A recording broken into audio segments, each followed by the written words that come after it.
So good morning guys. तो चलिए start करते हैं आज के यानी कि 10 अप्रैल के इंपॉर्टेंट करंट अफेयर्स को। देखिए हमारा पहला प्रश्न क्या है कि अभी हाल ही में किस बंगाली लेखक ने 2022 का प्रतिष्ठित ओ हेनरी पुरस्कार जीता है? तो आंसर होगा अमर मित्रा। अमर मित्रा ये एक बंगाली लेखक है और प्रसिद्ध साहित्यकार हैं और अभी इन्होंने 2022 का प्रतिष्ठित ओ हेनरी पुरस्कार जीता है। किसके लिए जीता? तो इनकी एक शॉर्ट फिक्शन स्टोरी है जिसका नाम है गांव का बूढ़ा व्यक्ति, जिसे बंगाली में कहते हैं गांव बूढ़ो, और इसी के लिए उन्हें 2022 का ओ हेनरी पुरस्कार से सम्मानित किया गया। ये उन्होंने 1977 में लिखा था और इस कहानी का अंग्रेजी अनुवाद किया है पत्रकार अनीश गुप्ता ने और उसका नाम क्या दिया? The old man of Kusumpur. तो ये आप ध्यान रखना अमर मित्रा का नाम। बाकी आपको पता है भी 31वां संस्कृति सम्मान किसने जीता? रामदरस मिश्र ने, उनके कविता संग्रह मैं तो यहाँ हूँ के लिए। और चमेली देवी जैन पुरस्कार 2021 को जीता है आरिफ जौहरी ने।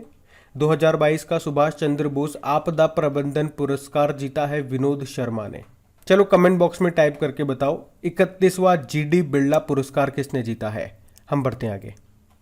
और हाँ गाइस, अनअकैडमी आपके लिए लेकर के आया है बढ़िया बैचेस ताकि आपकी तैयारी हो एकदम पक्की। तो आज ही सब्सक्राइब करें अनअकैडमी प्लस। देखो आपको बैचेस बिल्कुल बेसिक से लेके बिल्कुल हाई लेवल तक मिल जाएंगे और जितने भी बैचेस हैं, जितने भी कोर्सेज हैं, उनमें आपको डेडिकेटेड डाउट सेशंस भी मिलेंगे।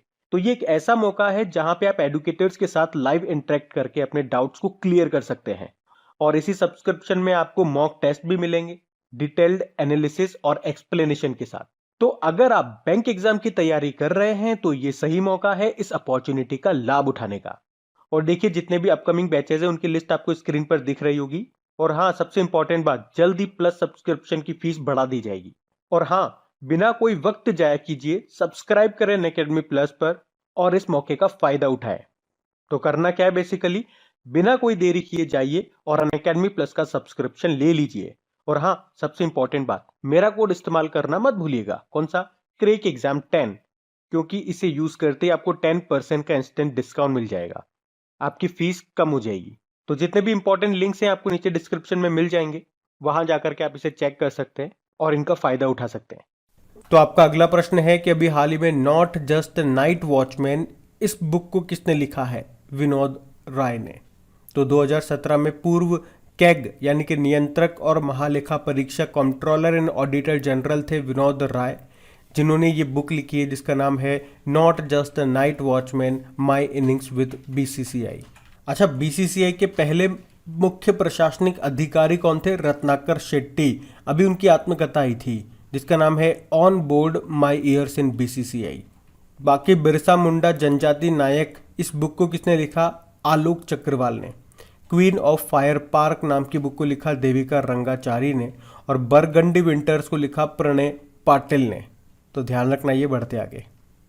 अच्छा बताइए, अभी हाल ही में विश्व होम्योपैथी दिवस कब मनाया गया? तो आंसर होगा 10 अप्रैल को। तो होम्योपैथी के संस्थापक डॉक्टर हेनी मैन के जन्मदिन के उपलक्ष्य में हर साल हम 10 अप्रैल को ये वर्ल्ड होम्योपैथी डे के रूप में मनाते हैं। होम्योपैथी भारत में सबसे लोकप्रिय चिकित्सा प्रणालियों में से एक है। अच्छा, वैसे राष्ट्रीय आयुर्वेद दिवस कब मनाया जाता है? तो कोई फिक्स नहीं हो रहा, ये जो धनतेरस का दिन होता है उस दिन मनाया जाता है। अब आप देख लो, जिस साल में धनतेरस जिस दिन होगी उस दिन ये मनाया जाता है।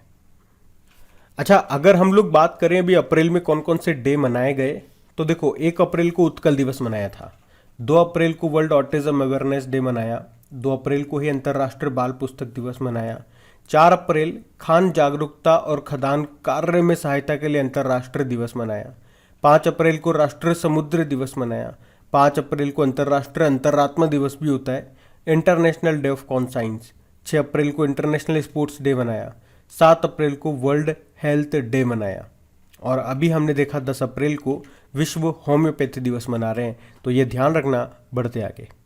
अच्छा बताइए, अभी हाल ही में अमेरिकी सुप्रीम कोर्ट की पहली अश्वेत महिला न्यायाधीश कौन बन गई हैं? तो आंसर होगा केतांजी ब्राउन जैक्सन।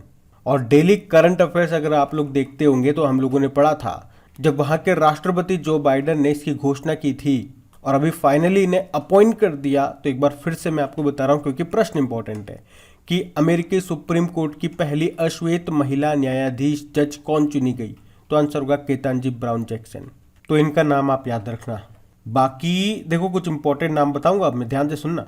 अभी प्रित्जकर पुरस्कार 2022 पाने वाले पहले अफ्रीकी कौन बने? फ्रांसिस कैरे बने। प्रित्जकर पुरस्कार किस क्षेत्र में?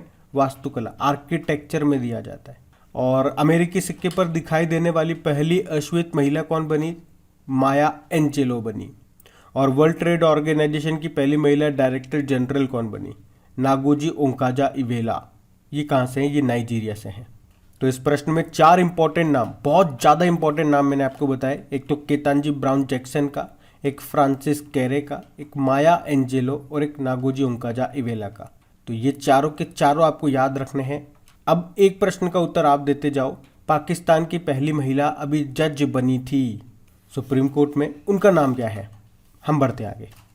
चलिए बताइए, अप्रैल 2022 में नागरिक उड्डयन मंत्रालय ने चुनिंदा अंतर्राष्ट्रीय गंतव्यों के साथ हवाई संपर्क को बढ़ावा देने के लिए किस योजना को शुरू किया? तो आंसर होगा अंतर्राष्ट्रीय हवाई संपर्क योजना। तो अभी सिविल एविएशन मिनिस्ट्री, जिसके मंत्री कौन है? ज्योतिरादित्य सिंधिया। इन्होंने अंतर्राष्ट्रीय हवाई संपर्क योजना को भी शुरू किया, इंटरनेशनल एयर कनेक्टिविटी स्कीम। उद्देश्य क्या है? देखो, भारत के कुछ राज्यों को फेमस इंटरनेशनल डेस्टिनेशन गंतव्यों से कनेक्ट करना ही इसका मुख्य उद्देश्य है इस योजना का। जैसे अभी इम्फाल हो गया, गुवाहाटी हो गया और अगरतला, इनको ढाका, बैंकॉक, काठमांडू, हनोई जैसे अंतर्राष्ट्रीय गंतव्यों से जोड़ा गया है इस योजना के अंतर्गत। अच्छा, अभी आपको याद होगा विंग्स इंडिया 2022 का आयोजन किया गया था। ये नागरिक उड्डयन के क्षेत्र में एशिया का सबसे बड़ा कार्यक्रम था। कहाँ पे हुआ था ये? बेगमपेट हवाई अड्डा, जो कि आपको मिलेगा हैदराबाद में। आयोजन किसने किया था? नागरिक विमानन मंत्रालय और फिक्की ने मिलकर के किया था। अच्छा, अगर मैं आपसे पूछूं कि सौर ईंधन का उपयोग करने वाली पहली एयरलाइन कौन सी बनी? स्विस इंटरनेशनल एयरलाइन बनी है। और बताइए कि 2030 तक शुद्ध शून्य कार्बन उत्सर्जन वाला हवाई अड्डा कौन सा बन जाएगा? तो आंसर होगा इंदिरा गांधी इंटरनेशनल एयरपोर्ट।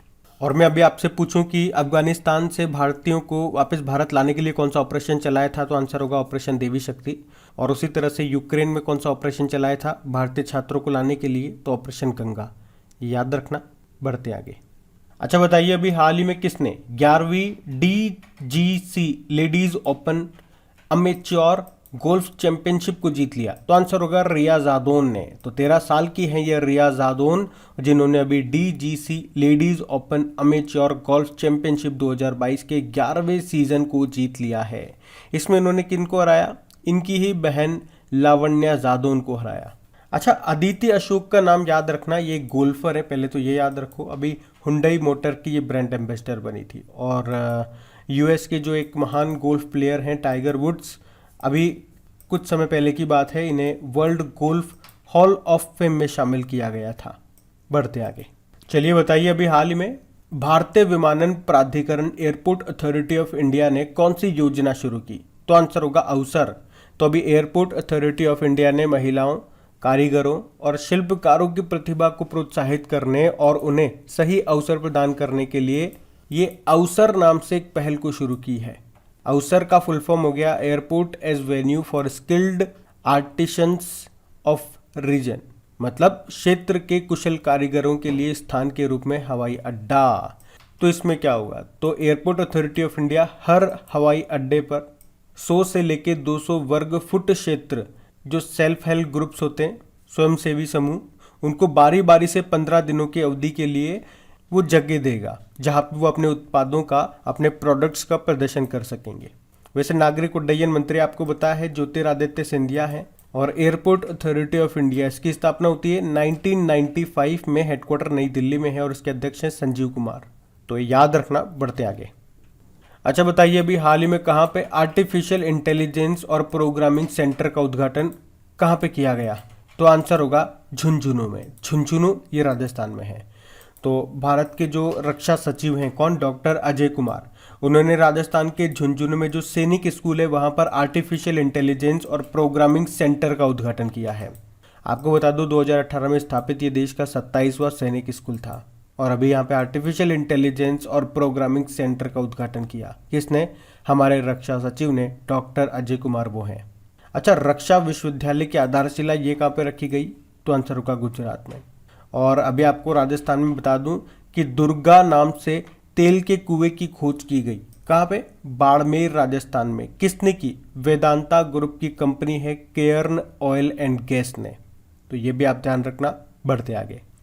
चलिए बताइए, अभी हाल ही में आपदा रोधी अवसंरचना गठबंधन, इसमें शामिल होने वाला 30वां देश कौन सा बन गया है? तो आंसर होगा मेडागास्कर। अच्छा, यहाँ पे CDRI का मतलब क्या हो गया? Coalition for disaster resistance infrastructure. तो इसका उद्देश्य क्या है? ऐसा इंफ्रास्ट्रक्चर बनाना, ऐसा इंफ्रास्ट्रक्चर विकसित करना कि वो आपदा को सहन कर पाए।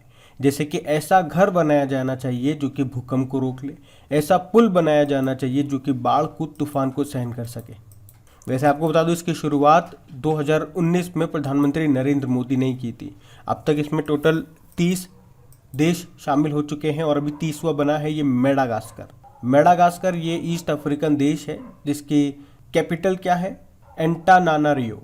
अच्छा, बात मेडागास्कर की है तो ये रहा मैप में मेडागास्कर। ये ईस्ट अफ्रीकन कंट्री है जिसकी कैपिटल एंटानानारियो है और करेंसी है मलागासी एरियारी। बढ़ते आगे। चलिए बताइए, अभी किसे श्रीलंका क्रिकेट टीम का कोच बनाया गया? तो आंसर होगा क्रिस सिल्वर को। तो अभी श्रीलंकाई क्रिकेट बोर्ड ने पूर्व इंग्लिश क्रिकेटर क्रिस सिल्वरवुड को 2 साल के लिए श्रीलंका पुरुष क्रिकेट टीम का कोच नियुक्त किया है। अभी कुछ दिन पहले ही हमने पढ़ा था अफगानिस्तान क्रिकेट टीम के नए कोच बने थे कौन? Graham Thorpe. तो बात करेंगे कल के वीडियो में पूछे गए प्रश्न के उत्तर की। तो कल के वीडियो में आपसे पूछा था सरस्वती सम्मान 2021 से किसे सम्मानित किया गया? तो आंसर था रामदरस मिश्रा। आप सभी ने प्रश्न का बिल्कुल सही उत्तर दिया है। और यहीं पे मैं आपको बता दूं कि मैं डेली करंट अफेयर्स के रिवीजन के लिए एक ऑडियो पर डे तैयार कर रहा हूं। उस ऑडियो को आप जरूर सुना करें। एक्चुअली में ऑडियो सुनने से होता क्या है, आप जो ये करंट अफेयर्स का वीडियो देख रहे हैं तो उस ऑडियो को सुनने से इसका प्रॉपर रिवीजन हो जाता है, वो भी बिल्कुल कम समय में। तो इसी वीडियो के नीचे डिस्क्रिप्शन में आप जब देखेंगे तो ऑडियो रिवीजन के नाम से एक लिंक दिया गया होगा। जब आप उस लिंक पे क्लिक करोगे तो खबरी एप्लीकेशन पर आपको मेरी प्रोफाइल मिलेगी, वहां पर फॉलो का ऑप्शन आएगा जिस पर क्लिक करके आप मुझे फॉलो कर लीजिएगा, जिससे कि आपको सभी इंपॉर्टेंट टॉपिक्स की ऑडियोज मिलती रहे। अब वहां पे डेली करंट अफेयर्स के साथ साथ जो आपकी वीकली वाली और जो टॉपिक वाइज करंट अफेयर्स हम पढ़ रहे हैं उसकी रिवीजन ऑडियोज भी मैं अपलोड कर दूंगा, ताकि जिनको भी बिल्कुल कम समय में इन सभी चीजों का रिवीजन करना है। जैसे कि क्या होता है, कुछ स्टूडेंट्स होते हैं, जैसे आप छत पे घूम रहे हो, पार्क वगैरह में घूम रहे हो या पढ़ाई का मन नहीं है, तो उस ऑडियो को चला के बैठ जाइए, ईयरफोन लगाइए, ऑडियो को चलने दीजिए। जैसे गाने सुनते हो ना, उसी तरह से गाने सुनने से तो आपको कोई लाभ नहीं मिलेगा, लेकिन ऑडियो सुनते रहिए, आपका रिवीजन होता रहेगा। वो क्वेश्चन बार बार आपके मेरी वॉइस की फॉर्म में आपके कानों में पड़ेंगे, तो कहीं ना कहीं तो आपको 1 या 2% ही सही, लेकिन बेनिफिट तो आपको जरूर मिलेगा। कुछ कामकाजी महिलाएं हो गई, वर्किंग वुमेन हो गई जो पढ़ाई भी कर रही हैं, तो अपना काम करते जाइए, ऑडियो को चला के रख दीजिए। तो कुछ न से तो कुछ बेनिफिट अगर आपको मिले और वो भी आपकी पढ़ाई के अंदर, तो मेरे ख्याल से वो बुरा नहीं है। और अगर सेशन अच्छा लगे तो लाइक करके शेयर ज़रूर करना। अब ये रहा आज का आपका होमवर्क प्रश्न।